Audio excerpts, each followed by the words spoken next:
Doctor Satyaprakash Sharma और हमारे मित्र और इस संस्थान के सर्वे सर्वा डॉक्टर अशोक शर्मा, बंधुओं, लगभग 1.5-2 महीने पहले डॉक्टर शर्मा ने कहा था कि एक दर्शन पर आप व्याख्यान देंगे।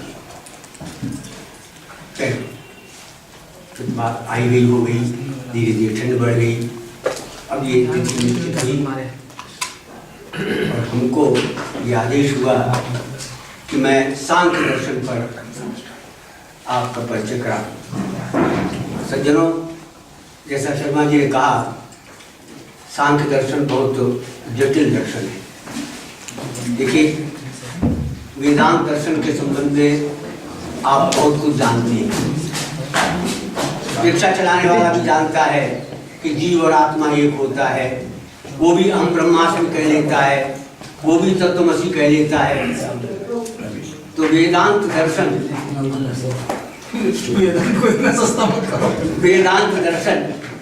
हमारे रग-रग में बसा हुआ है, लेकिन सांख्य दर्शन के संबंध में बहुत कम लोग जानते हैं।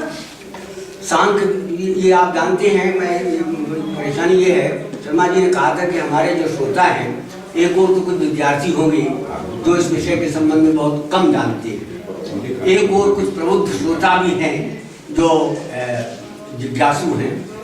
जिन विद्यार्थियों के लिए कहता हूँ तो उसी भाषा में बोल रहा होगा और आपके लिए दूसरा, दोनों का संतुलन बड़ा कठिन है। फिर भी मैं ये मान के चल रहा हूँ और इतना सरल तरीके से आपको बताने की कोशिश करूँगा कि एक बार को सांख्य दर्शन आपको हृदयंगम हो जाए। सांख्य दर्शन के ये जानते हैं आप, भारतवर्ष में 9 दर्शन है, इनमें 6 आस्तिक दर्शन है और 3 नास्तिक दर्शन है। विस्तार में मैं नहीं जाऊँगा। 6 आस्तिक दर्शन जो है उनमें सांख्य सबसे पहला दर्शन और उसके बाद योग, न्याय, वैशेषिक आदि।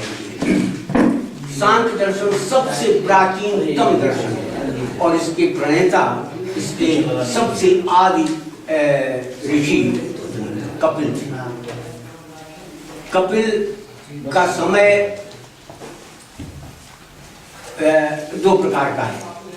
एक तो ये हमारे भारतीय विद्वानों ने, जिनमें अंग्रेज भी शामिल हैं, उन्होंने कपिल का समय 1000 ईस्वी बताया है, इस ईसा पूर्व। मैं समझता हूँ आप सब लोग ईसा पूर्व समझते हैं ना, ईस्वी और ईसा पूर्व। आज से अब तो 2001 चल रहा है और उसके पहले 2001 के शुरू 2009 के शुरू होने के पहले जो समय था वो ईसा पूर्व या बीसी कहलाता, बिफोर क्राइस्ट। तो भगवान कपिल का समय ईसा पूर्व 1000 ईस्वी माना जाता है। हालांकि भारतीय कुछ विद्वानों, डॉक्टर राधा प्रसन्न ने 700 ईस्वी माना है, पर क्योंकि कपिल का नाम वेदों में भी आता है, वेद के 10 मंडल में इनका नाम आया है, उपनिषदों में, महाभारत में, रामायण में कपिल का नाम आता है, तो इसलिए इनका समय लगभग सबने मिलकर के, क्योंकि रामायण 600 ईसा पूर्व के पहले का है, तो इसलिए इनका 1000 ईसा पूर्व के पहले का समय माना जाता है। 3000 साल।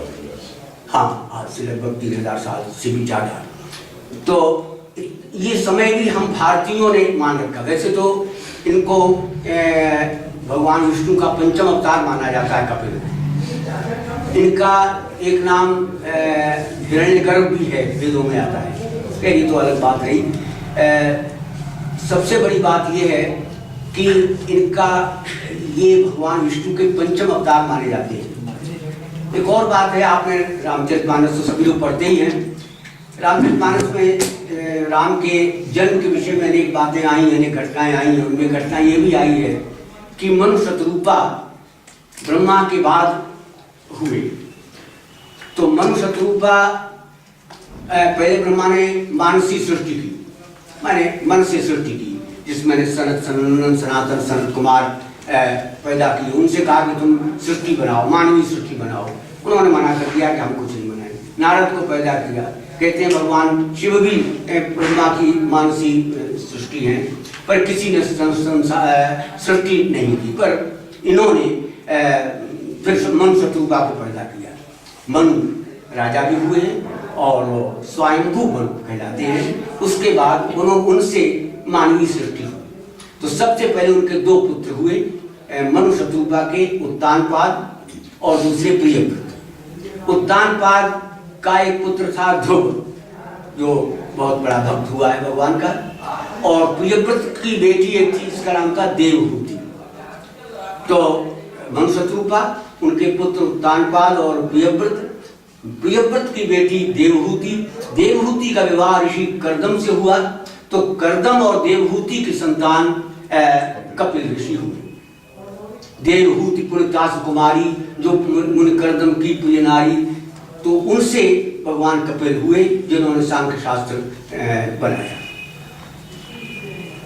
इनका स्थान कहाँ था ये भी मैं संक्षेप में बताऊं, बहुत बड़ा विस्तार है, लेकिन क्योंकि समय बहुत वैसा है, तो स्थान के संबंध में 3 बातें कही जाती हैं। अंग्रेज जिनमें कीट्स वगैरह शामिल हैं, ज़्यादा विस्तार में नहीं जाऊंगा, वो ये कहते हैं गार्वेक है, कनिंघम है, वो कहते हैं कि इनका स्थान कपिल वस्तु है।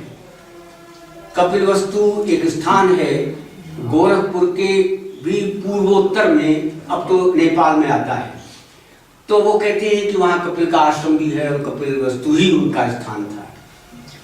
एक दूसरा तर्क यह है कि नहीं, गंगा सागर जो कलकत्ता से समुद्र में के उस पार है, गंगा सागर जहाँ की मकर संक्रांति में बहुत बड़ा तीर्थ स्थान माना जाता है, मेला लगता है, वो गंगा सागर में कपिल मुनि का आश्रम है और वही कपिल का स्थान है।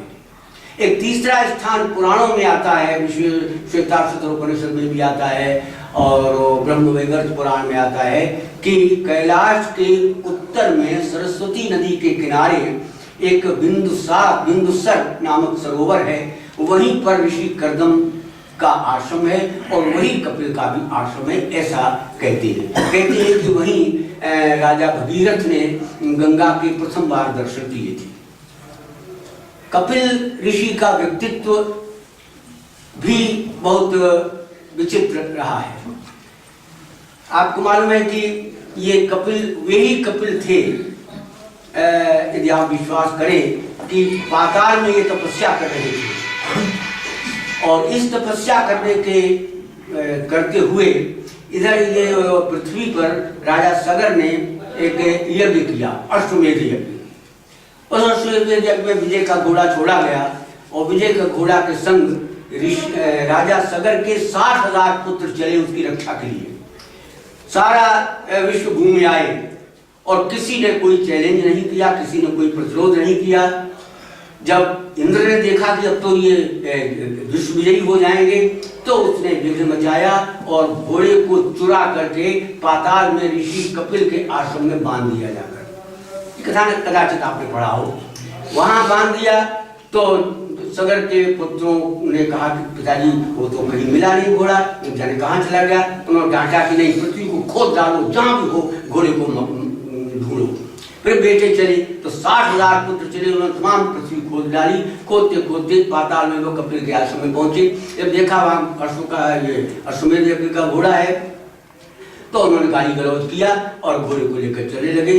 ऋषि का बड़ा अपमान हुआ, कपिल ने उनको श्राप दिया, ये 60,000 पुत्र भस्म हो गए। आगे चल करके इन्हीं सगर के 8वीं पीढ़ी पर, हरिश्चंद्र के भी 8वीं पीढ़ी पर राजा भगीरथ हुए, जिन्होंने उन 60,000 सगर पुत्रों को उद्धार करने का बीड़ा उठाया, तपस्या की, गंगा को लाए और गंगा के संग संग वे चले और गंगा सागर तक गए। वहां ही जाकर के 60,000 पुत्रों का उनका उद्धार किया गंगा के द्वारा। तो ये कपिल ऋषि का व्यक्तित्व था। तो मैं कहना ये चाहता हूं कि कपिल ऋषि एकदम आदि ऋषि थे जो कहिए, और उन्होंने जो सांख्य शास्त्र बनाया, उस सांख्य शास्त्र के अब संबंध में मैं थोड़ा परिचय आपको दूं। पहले तो सांख्य का अर्थ ही समझ लीजिए। सांख्य, ये अगर आप ऐसे संस्कृत कुछ लोग जानते हो, ये सम उपसर्ग पूर्वक ख्या धातु है जो ज्ञान के अर्थ में आती है, और उस चक्षुं धातु है, उस चक्षुं को क्या आदेश हो जाता है, उससे संख्या शब्द बनता है, अर्थ होता है ज्ञान। एक दूसरी व्युत्पत्ति ये भी है सांख्य की सांख्य में अभी मैं आपको बताऊंगा 25 तत्व होते हैं। उन 25 तत्वों का ज्ञान होने से ही मोक्ष हो जाता है और समस्त दुखों की निवृत्ति हो जाती है।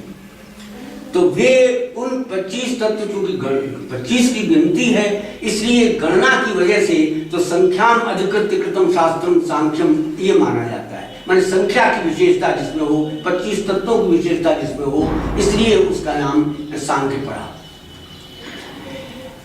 एक तीसरी व्याख्या और है सांख्य शब्द की। संख्या माने ज्ञान होता है, केवल ज्ञान। एवं सांख्यम च योगम च यह पश्यति स पश्यति, तो सांख्य माने केवल ज्ञान, ज्ञान योग। तो इस प्रकार ये संख्या को लेकर सांख्य शब्द भी बना और ज्ञान को लेकर भी सांख्य बना, जिसमें ज्ञान का प्रतिपादन हो वो है। देखिए, कपिल ऋषि ने जिस सांख्य शास्त्र का निर्माण किया वो कोई पुस्तक नहीं थी, वे सांख्य सूत्र कहलाते हैं। सांख्य सूत्र, सांख्य सूत्र संख्या में 533 हैं। सांख्य सूत्र संख्या में 533 हैं, जो भिन्न भिन्न उपनिषदों में, यहाँ तक कि कदाचित वेदों में भी बिखरे पड़े। कपिल ने 2 ग्रंथ बनाए, हालांकि उन ग्रंथ नहीं बनते थे, पर किस रूप में थे ये हम नहीं कह सकते हैं, परंपरा चले आ रहे हैं। एक तो उनका था तत्व समास, तत्व माने ज्ञान होता है। तो तत्व समास का मतलब हुआ कि इसमें केवल 22 सूत्र, समास का प्रकार ही होता है छोटा होना, तो तत्व समास में केवल 22 सूत्र हैं। दूसरा जो उनका ग्रंथ है उसके 3 नाम होते हैं। एक षडाध्यायी भी उसी का नाम है, उसी का नाम षष्ठ तंत्र भी है, उसी का नाम सांख्य प्रवचन भी है, उसी का नाम सांख्य शास्त्र भी है। तो इस प्रकार सांख्य तत्व समास और षडाध्यायी या षष्ठ तंत्र या सांख्य प्रवचन ये सांख्य सूत्र हैं। कपिल के द्वारा निर्माण किए हुए ये सांख्य सूत्र सांख्य प्रवचन में मिल जाते हैं, जिसमें 6 अध्याय हैं, इसलिए इसका नाम षडाध्यायी बना। तो ये सांख्य शास्त्र में 537 सूत्र हैं और जैसा मैंने बताया 500 सांख्य प्रवचन और षडाध्यायी, ये दोनों चीजें एक। अब देखना यह है कि सांख्य शास्त्र क्या है। देखिए, कपिल ने तो ये सूत्र बनाए, उसके बाद कपिल ऋषि के ही एक दूसरे शिष्य थे जिनका नाम था आसुरी। आसुरी ने भी सांख्य शास्त्र पर ग्रंथ लिखे या अपना प्रवचन किए, सूत्र बनाए। आसुरी के भी एक शिष्य थे पंचशिख, और उसके बाद फिर उनके बहुत से शिष्य परंपरा हुई और बहुत से टीकाकार हुए। तो जो बहुत बाद को, यानी ईसा पूर्व में प्रथम शताब्दी या द्वितीय शताब्दी के लगभग एक दूसरे बहुत बड़े विद्वान हुए जिनका नाम था ईश्वर कृष्ण। उन ईश्वर कृष्ण ने पूरी की पूरी सांख्य दर्शन का निर्माण किया, और ये जो 537 सूत्र थे, उन 537 सूत्रों को समन्वित करके एक सांख्य कारिका नाम का ग्रंथ लिखा, जिसमें 70 कारिकाएं हैं और पूरा का पूरा सांख्य दर्शन आ जाता है। क्योंकि सांख्य सूत्र तो किसी की समझ में आते नहीं हैं, हमारी भी समझ में नहीं आते हैं और विद्वान भी नहीं समझ पाते। हम सब लोग सांख्य कारिका के आधार पर ही सारे सांख्य तत्व को जानते हैं, सांख्य दर्शन को समझ पाए।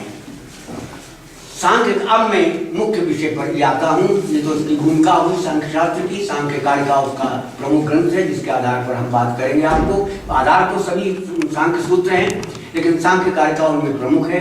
सांख्य कारिका में 70 कारिकाएं हैं और वो सांख्य कारिका भी कपिल के ही 537 सूत्रों के आधार पर लिखी गई।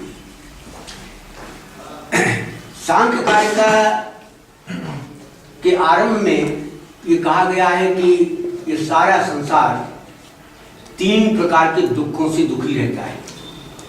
आपने भी नाम सुना होगा, दैहिक, भौतिक, तापा, राम राजनी, काबू व्यापा। तो दैविक और भौतिक, ये 3 प्रकार के संताप होते हैं। इसमें थोड़ा सा सुधार कर लीजिए।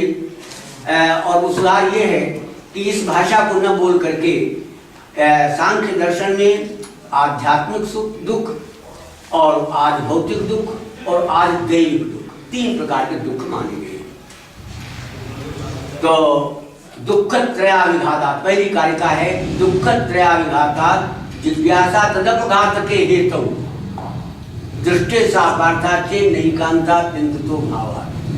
का मतलब ये है कि 3 प्रकार के आध्यात्मिक, आदि दैविक और आदि भौतिक, इन 3 प्रकार के दुखों से दुखी व्यक्ति को मोक्ष चाहिए, सुख चाहिए और सदा के लिए सुख चाहिए। वो सुख कहाँ मिल सकता है? यदि वेदों में ढूंढे तो वेदों में भी कुछ न कुछ कमियां निकल आती, वहां भी हिंसा वगैरह होती है। लौकिक उपायों को ढूंढे तो लौकिक उपाय तो स्थायी नहीं होती। तो फिर दुःखत्रय जरा सा मैं समझा दूं थोड़ा सा, क्योंकि भ्रम बहुत सारे होते हैं। देखिए आध्यात्मिक शब्द, ये आध्यात्मिक जो शब्द है वो आज भौतिक, आध्यात्मिक और आज दैविक, 3 प्रकार के दुख होते हैं। तो आध्यात्मिक शब्द में आप भ्रम में पड़ जाएंगे। आध्यात्मिक शब्द होता है आत्मा से संबंधित, तो आप कहेंगे इसका दुख से क्या संबंध है? तो ऐसा है कि अथर्ववेद में और कई जगह आत्मा का अर्थ होता है शरीर और मन। आत्मा शब्द का अर्थ शरीर और मन भी होता है वेदों में। आपको यहाँ शारीरिक सूत्र भाष्य पढ़ा होगा या जानते होंगे, शंकराचार्य का शारीरिक सूत्र कहलाता है। शारीरिक जिसमें आत्मा पर विवेचन किया गया। तो शारीरिक सूत्र के की तरह ही ये आध्यात्मिक माने आत्मा संबंधी। आत्मा का माने क्या हुआ? मन और शरीर। तो 2 प्रकार के दुख हुए आध्यात्मिक दुख, मानसिक और शारीरिक। शारीरिक दुख तो वे होते हैं जो शरीर से संबंधित होते हैं, वात पित्त कफ, इनसे संबंधित जो दुख हैं वे सब शारीरिक दुख हैं। ज्वर आ गया, तपेदिक हो गई, हैजा हो गया, एड्स हो गए, कैंसर हो गया, ये सब शारीरिक दुख। मानसिक दुख होते हैं प्रिय का संयोग और प्रिय का वियोग और अप्रिय का संयोग, ये मानसिक दुख है। जो मन से संबंध है, पुत्र का निधन हो गया, पुत्र को नौकरी नहीं मिली, शारीरिक कोई कष्ट नहीं, लेकिन मन विचलित रहता, टेंशन में हर वक्त रहते हैं, तो मानसिक ये हो गए। आज भौतिक दुख वे होते हैं जो प्राणियों से संबंधित होती है। डकैती पड़ गई, कोई मार डाला, मार गया, सिंह, सांप, बीछी, जितने भी भूत हैं, भूत माने प्राणी, प्राणियों से संबंधित जो दुख होते हैं वे सब आज भौतिक कहलाते हैं।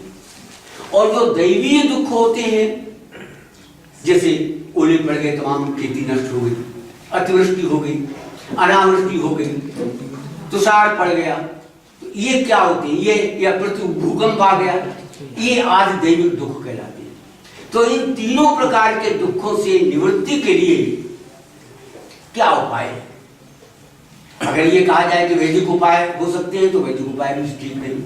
कहा लौकिक उपाय हो तो लौकिक उपाय वैद्य है, डॉक्टर है, इनके पास जाइए, आपके दुख दूर हो जाएंगे, लेकिन वो भी नहीं हो सकते। भूकंप आएगा तो कौन बचा लेगा? तब वो हो जाएगी, टीबी हो जाएगी तो कौन बचा लेगा? कैंसर हो जाएगा तो कौन बचा लेगा?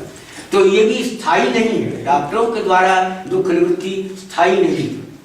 तो एकांतिक माने अत्यंत आवश्यक रूप से दुख निवृत्ति हो, और आत्यंतिक माने सदा के लिए, इटर्नल, हमें नित्य दुख की निवृत्ति हो, ऐसा लौकिक और वैदिक उपायों से संभव नहीं है। इसलिए क्या होना चाहिए? इस पर उन्होंने कहा कि ये जो 25 तत्व हैं, माने 25 तत्व, उन 25 तत्वों के ज्ञान से दुख निवृत्ति हो सकती है। अब जरा से उन 25 तत्वों को आप जान लें, और उन 25 तत्वों को जान लें, केवल जान भर लेंगे। 25 तत्वों का ज्ञान हो जाने पर तो मोक्ष ही हो जाएगा, संसार से सदा के लिए मुक्ति हो जाएगी। जैसे अहम ब्रह्मास्मि या तत्वमसि को अगर वास्तव में जान लेंगे तो हम ज्ञानी हो जाएंगे, फिर तो संसार से मुक्त हो जाएंगे। इसी तरह से 25 तत्वों का थोड़ा सा संक्षेप में परिचय तो कम से कम आप जान लीजिए। तो मैं बहुत सरल तरीके से बताऊंगा आपको। देखिए, कपिल ने इन 25 तत्व क्या बताए हैं। इन 25 तत्वों में 2 तत्व बड़े प्रमुख हैं, एक प्रकृति और दूसरा पुरुष। ध्यान है, आप मेरी भाषा को ध्यान रखें, ये प्रकृति शब्द का ये अर्थ नहीं जो आप जानते हैं। प्रकृति आप जानते हैं, प्रकृति माने नेचर, वो नहीं है। नदी पेड़ पहाड़ ये अर्थ नहीं है, ये काल्पनिक शब्द है। प्रकृति शब्द जो है एक काल्पनिक शब्द है, इसको आप कभी भी उससे लौकिक जो हम आप जानते हैं उससे कंफ्यूज मत कीजिएगा। इसी तरह दूसरा तत्व एक है पुरुष तत्व। ये पुरुष का आप चाहें तो ब्रैकेट में आत्मा लगा लीजिए, ब्रह्म या आत्मा। ये पुरुष हम और आप जो है वो पुरुष नहीं, पुरुष माने ब्रह्म या आत्मा। तो अब आप समझिए, तो नहीं है ब्लैक बोर्ड पर, खैर। तो प्रकृति एक ऐसा तत्व है जिससे सारा संसार पैदा हुआ है, सारी सृष्टि प्रकृति से ही पैदा हुई है। ध्यान रखें, बार बार ये मेरा प्रकृति शब्द से आप नेचर को कंफ्यूज मत कीजिएगा। प्रकृति एक काल्पनिक तत्व है, उससे सारी सृष्टि उत्पन्न हुई। कैसे उत्पन्न हुई मैं आगे बताऊंगा। पुरुष के संयोग से, पुरुष माने चैतन्य, पुरुष माने चैतन्य, आत्मा चैतन्य है, विवेकी है, बहुत सारे उसके गुण हैं। तो वो चैतन्य जो आत्मा है वो उसका प्रकृति के साथ संयोग होता है और उससे सृष्टि होती है। मैं आगे बताऊंगा। पुरुष प्रधान के कई एक नाम है, चूंकि ये सारे संसार को, संसार की उत्पत्ति इसी से होती है, इसलिए प्रकृति का एक दूसरा नाम प्रधान भी है। प्रकृति भी नाम है, इसका एक दूसरा नाम प्रधान भी है। और चूंकि ये दिखाई नहीं देती है, मैंने बताया ना आपको, प्रकृति जो काल्पनिक शब्द है तो दिखाई नहीं देती, इसलिए इसका नाम अव्यक्त भी है। तो देखिए, प्रकृति के कई नाम हुए। मूल प्रकृति इसका नाम है। मूल प्रकृति माने जिससे सारा संसार उत्पन्न हुआ है। और चूंकि प्रधान है, ये सब तत्वों में प्रधान है, इसलिए इसका नाम प्रधान भी है। और चूंकि ये दिखाई नहीं देता, इसलिए इसका नाम अव्यक्त भी है। तो मूल प्रकृति, प्रकृति, प्रधान, अव्यक्त, ये प्रकृति के नाम हैं। इसे चैतन्य कह सकते हैं आप, केवल चैतन्य रूप। इसको आप आत्मा कह लीजिए, ब्रह्म कह लीजिए, परमात्मा कह लीजिए, वो है। तो प्रकृति के गुण क्या होते हैं कि वो त्रिगुणात्मक होती है। पहली बात तो ये त्रिगुणात्मक माने ये कि सत्व रज तम, ये उसके गुण होते हैं। प्रकृति प्रसव धर्मी होती है। प्रसव धर्मी का मतलब उसी से उत्पन्न होता है सारा संसार। प्रकृति जड़ है, माने कोई उसमें चैतन्यता नहीं है। प्रकृति सक्रिय भी है, जड़ है लेकिन सक्रिय है। ये इस तरह के गुण प्रकृति के लिए।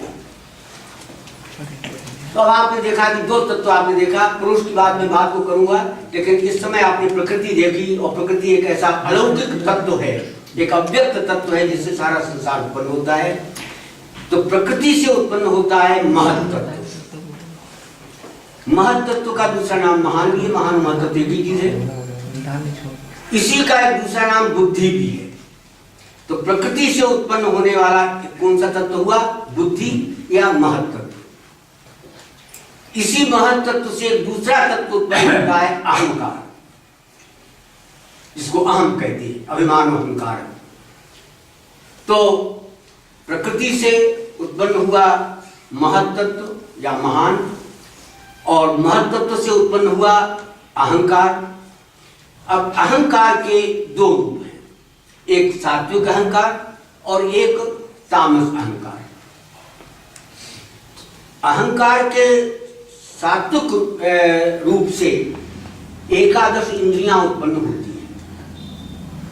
5 ज्ञानेंद्रियां, 5 कर्मेंद्रियां। ज्ञानेंद्रियां आप जानती हैं, आंख, नाक, कान, त्वचा, सब ज्ञानेंद्रियां, रसना। और कर्मेंद्रियां भी 5 होती हैं, हाथ, पैर, पायु, उपस्थ, जुह्वा। और 11वां मन है। मन ज्ञानेंद्रिय भी है और कर्मेंद्रिय भी माना जाता है। उभयात्मकम मना। तो अब क्या हुए, प्रकृति से क्या उत्पन्न हुआ, महत्तत्व, महत्तत्व से अहंकार, अहंकार के 2 रूप, सात्विक रूप से 11 इंद्रियां और तामस रूप से 5 तन्मात्राएं उत्पन्न होती है। देखिए मैं बहुत सरलता से बता रहा हूँ, लेकिन टेक्निकल टर्म को बताना पड़ेगा। तो तामस, अहंकार के तामस रूप से 5 तन्मात्राएं, तन्मात्राएं का मतलब होता उतना ही, मतलब जैसे शब्द, स्पर्श, रूप, रस, गंध। शब्द तन्मात्रा, रूप तन्मात्रा, गंध तन्मात्रा, स्पर्श तन्मात्रा, ये तन्मात्रा माने उतना ही है उनके। तो अब ये कितने तत्व हो गए, प्रकृति 1, महान, अहंकार, और अहंकार से 11 वो, तो 11 और 3 14, और 14 और 5 ये तन्मात्राएं। इन 5 तन्मात्राओं से ही 5 महाभूत पैदा होते हैं। 5 तन्मात्राओं से 5 महाभूत होते हैं। 5 महाभूत कौन से हैं, पृथ्वी, अग्नि, वायु, आकाश, ये भी आप ध्यान दें। तो अब ये कुल तत्व कितने हो गए, 24 हो गए। फिर देख लीजिए एक बार को, प्रकृति, महान, अहंकार, 11 इंद्रियां, 5 तन्मात्राएं और उनसे 5 महाभूत। तो ये कितने हो गए, 24, और 25वां है पुरुष, 25वां पुरुष है। ये 25 तत्व है। अगर आप वैसे जानना चाहें तो कोई विशेष बात नहीं, जैसे प्रकृति के संबंध में मैंने बता ही दिया, अब बहुत विस्तार से बताएंगे तो बहुत समय लगेगा। तो प्रकृति माने अव्यक्त भी है, प्रधान भी है, संसार की कारण है, तुलनात्मक है, जड़ है, सक्रिय है, ये प्रकृति का स्वरूप है। महान बुद्धि को कहते हैं, और बुद्धि का लक्षण ही है अध्यवसायात्मिका बुद्धि। अध्यवसाय माने ज्ञान स्वरूप, निश्चयात्मिका बुद्धि का लक्षण है निश्चयात्मक बुद्धि, निश्चय, संकल्प विकल्पात्मक मनः निश्चयात्मिका बुद्धि। ये परिभाषाएं ऐसी हैं जो ऋषियों ने, प्राचीन ऋषियों ने की हैं, और इन परिभाषाओं का आज तक संसार में कोई नहीं कर पाया। बड़े बड़े वैज्ञानिकों ने पृथ्वी की परिभाषा की, लेकिन कोई भी इतनी बड़ी अच्छी परिभाषा नहीं कर सका जो इन ऋषियों ने किया, जो लंगोटी लगाकर जंगल में केवल पड़े रहते थे और कण खा खा करके जिंदगी बिताया करते थे। उन ऋषियों ने अपने ज्ञान शक्ति से जो परिभाषाएं की हैं, गंधवती पृथ्वी। अब गंधवती पृथ्वी ऐसी परिभाषा है जो कि संसार में कोई को काट नहीं सकता है। गुण, आकाश की परिभाषा क्या है, तत्व शब्द गुणतम आकाशम, जिसमें शब्द हो वहां ध्वनि वही होगी जहां आकाश होगा। इस परिभाषा का कोई काट नहीं। इसी प्रकार से ये तो बुद्धि है, बुद्धि से अहंकार, अहंकार से अहम भाव। इस अहम भाव के 2 रूप मैंने बताए, 11 इंद्रियां, 5 तन्मात्राएं, और इन 5 तन्मात्राओं से 5 महाभूत। ये 24 तत्व हुए, 25वां तत्व पुरुष। इंद्रियों के संबंध में आपको बताने की जरूरत नहीं है, मैं सीधे पुरुष पर आ जाता हूँ। पुरुष को फिर प्रकृति की तरह से आप पुरुष को अस्मदादि से हम लोगों से कंफ्यूज मत कीजिएगा। ये पुरुष एक ऐसा अलौकिक तत्व है, माने ऐसा अलौकिक तत्व जो दिखाई नहीं देता है।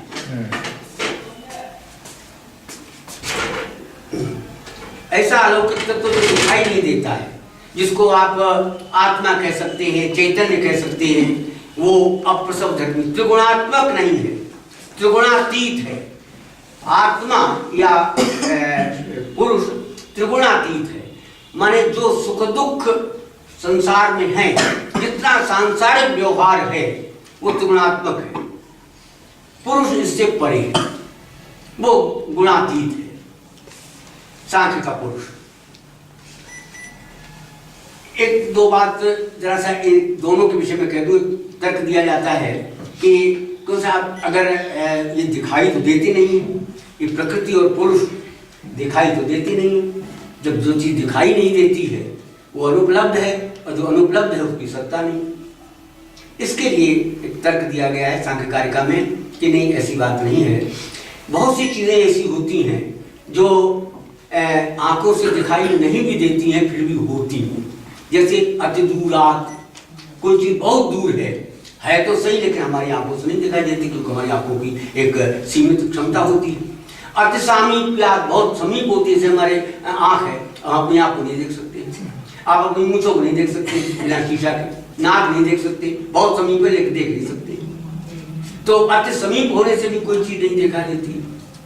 इसी तरह से समविहारात, समविहारात माने एक समान कोई चीज होती है। जैसे उर्द है, उर्द में कोई काली चीज मिला दी जाए तो उसको अलग करना बड़ा मुश्किल हो जाएगा। तो ये इतनी सूक्ष्म है कि दिखाई नहीं देते हैं लेकिन हैं, इनकी सत्ता है।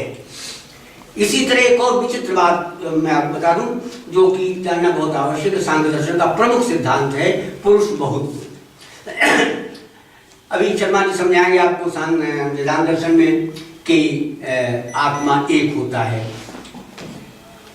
तो इसमें माना गया है आत्मा या पुरुष एक नहीं है, पुरुष बहुत्व है। ये बहुत विचित्र बात है, इसको आप अच्छी तरह समझ लें। यानी सांख्य दर्शन में पुरुष बहुत्व का सिद्धांत बहुत विशिष्ट है। उनका कहना यह है कि जनन मरण करणानाम अयुगपत प्रवृत्तेश्च, माने जन्म मरण और करण ये सबके अलग अलग होती है। जनन मनन मरण करणानाम प्रतिनियमान, देखा सबका अलग अलग व्यवस्था है, माने जन्म सबका अलग अलग होता है। अगर पुरुष एक होता, अगर आत्मा एक होता तो फिर एक पुरुष के पैदा होते ही, एक जीव के पैदा होते ही सारा जीव पैदा हो जाता। हमारे एक लड़का पैदा हुआ तो सारे संसार के जितने लड़के पैदा हो जाने चाहिए। एक के मरने पर सारी दुनिया मर जानी चाहिए। एक इंद्रिय है उसको कोई कष्ट होता है, एक अंधा हो गया तो सब अंधे हो जाने चाहिए, एक बहरा हो गया तो सब बहरे हो जाने चाहिए। पर ऐसा होता नहीं, संसार में ऐसा नहीं देखा गया। इसका अर्थ यह हुआ कि जन्म मृत्यु और इंद्रियां करणों के कारण ये पुरुष बहुत होता है। और कहा त्रैगुण्य विपर्याच, एक और तर्क दिया। त्रैगुण्य विपर्याच का मतलब यह है कि त्रिगुणों का भेद सब में अलग अलग है। मतलब इसका यह है किसी में सत्वरज की प्रधानता है, किसी में रजोगुण की प्रधानता है, किसी में तमोगुण की प्रधानता है। कोई सुखी है, कोई दुखी है, कोई समान है, कोई तो एक पिता के विपुल कुमारा, कोई पृथक गुणशील है आचारा, कोई पंडित को उतान से ज्ञाता, कोई धनवंती सूर्य को उदाता। सब अलग अलग होती है, सबकी प्रकृति अलग अलग होती है। कोई डकैत हो जाता है, कोई कलेक्टर हो जाता है, कोई चपरासी भी नहीं बन पाता, कोई प्रोफेसर और आचार्य हो जाता है। तो ऐसा क्यों होता है? सबके संस्कार अलग अलग होते हैं, सबके गुण अलग अलग होते हैं। इसलिए त्रैगुण्य विपर्यात, त्रिगुणों की भिन्न भिन्न होने के कारण भी पुरुष बहुत्व है। तो जन्म मरण इंद्रियां त्रिगुणों की का अलग अलग होना, ये सब चीजों के कारण पुरुष बहुत माना जाता है। सांख्य दर्शन में पुरुष यानी आत्मा अनेक हैं, हजारों हैं, करोड़ों हैं, लाखों हैं, एक नहीं है, जैसा कि वेदांत दर्शन में होता है। एक बात और बता के फिर थोड़ा सा आगे बढ़ूंगा। ये सांख्य दर्शन में एक प्रमुख सिद्धांत है सत्कार्यवाद का। सत्कार्यवाद का सिद्धांत भी सांख्य दर्शन में ही है और कहीं नहीं है। इसमें यह है, नई बात नहीं है कोई, सब आप जानते हैं इसको। सत्कार्यवाद का मतलब यह है कि कार्य, जरा ध्यान देकर समझिए बात को, कार्य कारण में सत है, माने कार्य जो है कारण में पहले से ही मौजूद रहता है, उपस्थित रहता है। देखिए सारा संसार कार्य है। हम और आप अपने माता पिता के कार्य हैं, माता पिता हमारे कारण हैं, ठीक है। घड़ा कार्य है, मिट्टी उसका कारण है, कुम्हार उसका कारण है।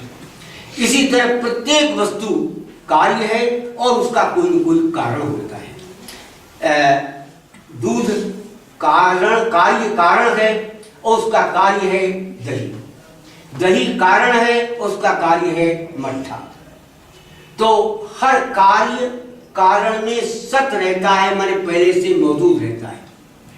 मैं आपको फिर समझा दूं, कार्य कारण में पहले से मौजूद रहता है, ये सिद्धांत है। और सिद्धांत में उन्होंने 5-7 तर्क दिए हैं।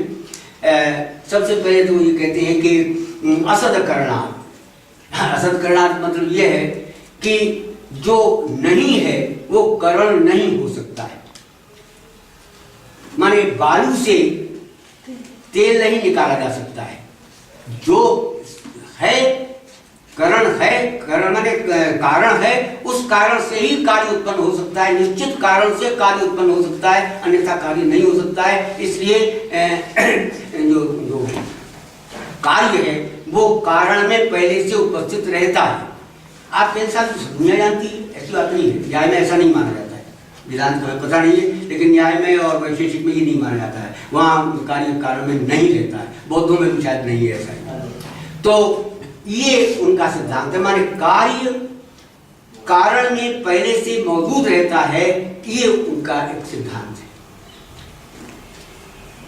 अब ये 25 तत्व हुए जिनके ज्ञान से, 25 तत्व आप समझ गए, वही प्रकृति से महान, महान से अहंकार, अहंकार से 11 इंद्रियां, पंच तन्मात्राएं, पंच तन्मात्राओं से पंच महाभूत और पुरुष।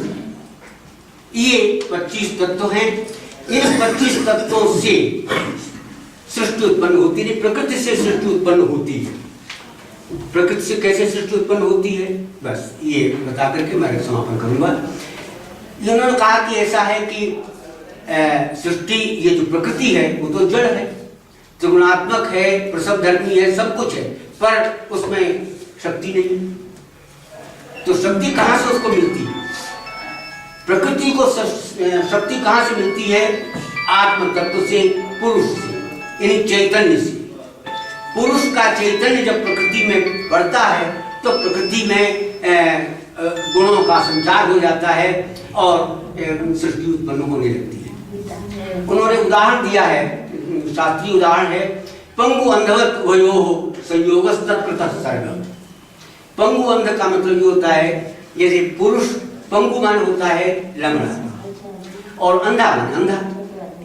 तो अंधा लंगड़ा व्यक्ति चल तो सकता ही नहीं, लंगड़ा पड़ा हुआ है, पोलियोग्रस्त है और कुछ चल नहीं सकता है। अंधा व्यक्ति जानवान है, सब कुछ है, पर वो चल नहीं सकता है।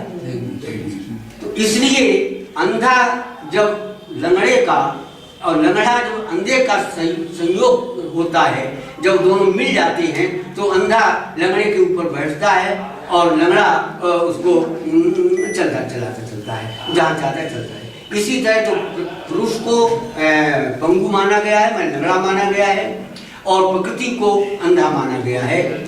जो मार्गदर्शन अगर कोई करेगा तो चलेगी, नहीं तो नहीं चलेगी।